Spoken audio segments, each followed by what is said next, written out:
नमस्कार दोस्तों, स्वागत है आप सभी का मोटिवेशन की दुनिया में। मैं दीपक शर्मा आज फिर हाजिर हूँ आप सभी के सामने एक नया टॉपिक लेकर। आज का टॉपिक है भगवान का अर्थ क्या है। जी हाँ दोस्तों, भगवान का अर्थ क्या है। दोस्तों अर्थ समझने से पहले थोड़ा सा मैं भगवान शब्द को समझना या समझाना चाहूंगा कि भगवान, इसमें 4 व्यंजन है और 1 स्वर है। जी हाँ दोस्तों, ब ग व प्लस आ वा प्लस न, भगवन, भगवान। Done sir?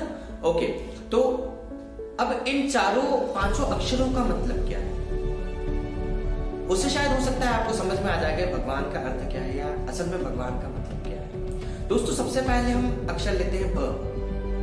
तो भ भूमि से रिलेटेड है, भूमि, धरती। तो दोस्तों जो धरातल है उसके अक्षर से भगवान को माना जाता है। जैसे हम बोलते हैं ना, धरती हमारी माँ है, धरती हमारा भगवान है। तो दोस्तों वो गगन, आकाश, ये सारा आकाश भगवान का है। आकाश में हम उड़ तो सकते हैं पर आकाश को चीर नहीं सकते हैं, क्योंकि अगर आकाश को हम चीर जाएंगे तो हम भगवान के पास पहुंच जाएंगे दोस्तों, तो हम भगवान के पास पहुंच जाएंगे। जी हाँ दोस्तों, तो व से वायु, वायु को सब जने महसूस करते हैं पर आज तक किसी ने छुआ नहीं है या आज तक किसी को दिखी नहीं है। जी हाँ दोस्तों, व आ से अग्नि, अग्नि ऐसी चीज है जो कि आपको जला भी सकती है और आपको रोशन भी कर सकती है। तो दोस्तों अग्नि भी भगवान का रूप होती है। हम बोलते हैं ना अग्नि देवता।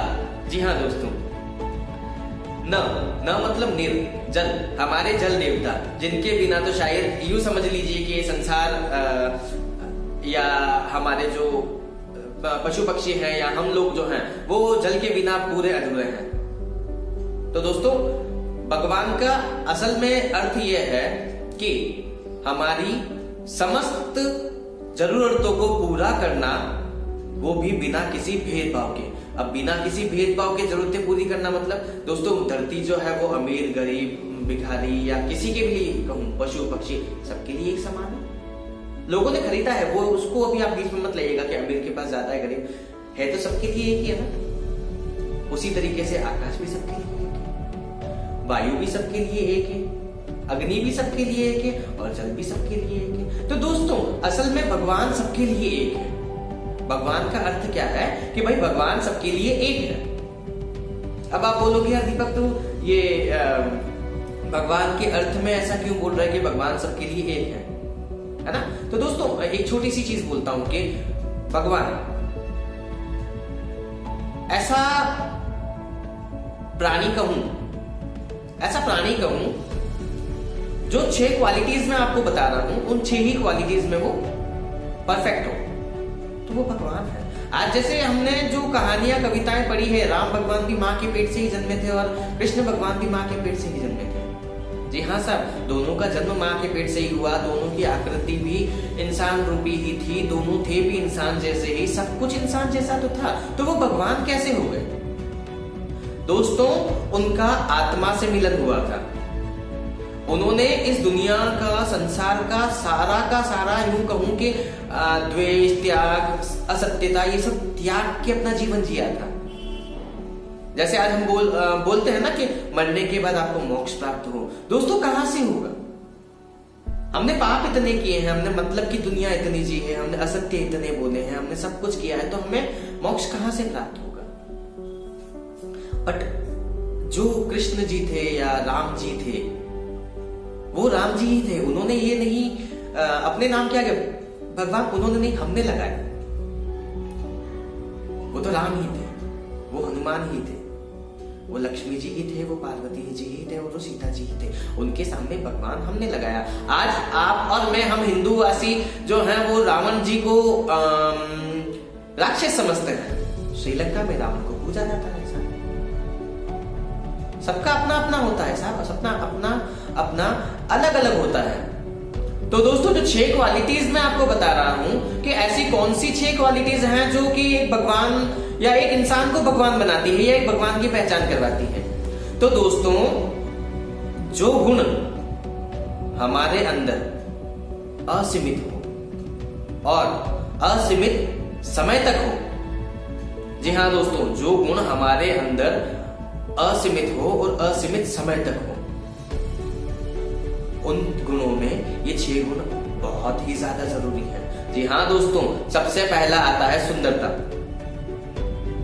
सुंदरता हमारे अंदर है, हम अपने आप को सुंदर समझते हैं, बट हम इतने सुंदर नहीं हैं कि हम, चाहे श्री कृष्ण का सांवले थे, हम उनकी बराबरी कर लें। हम इतने सुंदर नहीं है, हमारे नाक नयन नक्श इतने अच्छे नहीं है। और फिर भी सुंदरता के बाद आता है धनवान।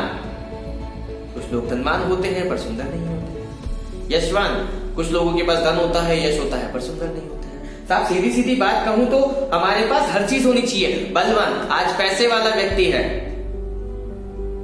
पैसे वाला व्यक्ति बहुत सुंदर है, शक्ति नहीं है उसके अंदर। ज्ञानवान, आज अनपढ़ लोग पैसे वाले बन जाते हैं, है ना, शक्ति नहीं है, ज्ञान नहीं है, क्या मतलब है उस चीज का। तो दोस्तों, और सबसे ज्यादा अहम चीज है वैराग्य। वैराग्य, वैराग्य मतलब भाव, भक्ति, धारणा। मन में कोई पाप ना रखना, मन में कोई द्वेष ना रखना, किसी के प्रति कोई कटु वचन ना बोलना, किसी का कभी अपमान ना करना, और हमेशा अपने हक के लिए लड़ना।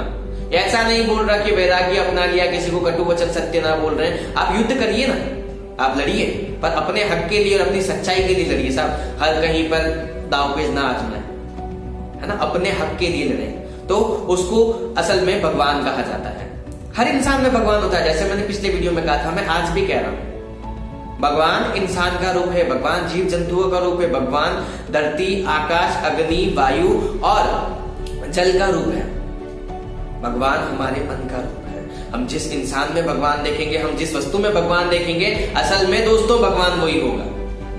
और अगर हम जिसको द्वेष की भावना से देख लेंगे तो वो हमारे लिए भगवान नहीं, हमारा शत्रु होगा। जी हाँ दोस्तों, वो हमारे लिए भगवान नहीं, हमारा शत्रु होगा। तो दोस्तों, जो आत्मा का आत्मा से मिलन करवाए, जो आत्मा का आत्मा से मिलन करवाए, उसी ही भगवान कहते हैं। जी हाँ दोस्तों, भगवान का असली अर्थ समझना चाहते हैं तो आप अपनी आत्मा से अपना मिलन करें, अपनी आत्मा को इतना शुद्ध बनाएं कि आपको लोग भगवान का दर्जा दे और आपको लोग भगवान माने। जी हाँ दोस्तों, भगवान का असली अर्थ यही है कि एक आत्मा जो इतनी पवित्र हो कि लोग उसे भगवान कहें। अरे जैसे भगवान शब्द जो है, ये भी हम लोग को नहीं दिए, ये भगवान पर्टिकुलर किसी का नाम रख के नहीं कहते, ये हमने ही दिए हैं। आप ये सोच रहे हो कि मैं रोज आता हूँ, रोज भगवान पे बहस करता हूँ, तो मैं ऐसा क्यों कर रहा हूँ? मैं ऐसा इसलिए कर रहा हूँ, मैं आपके अंदर मानवता जगाना चाह रहा हूँ, मैं आपके अंदर इंसानियत जगाना चाह रहा हूँ। आज का जमाना या संसार जो कि यूं कहूं मैं आपको कि मतलब ही हो गया है, पैसों के पीछे चल रहा है, एक दूसरे को काट रहा है, मार रहा है, बच्चियों के बलात्कार हो रहे हैं, बहुत कुछ हो रहा है।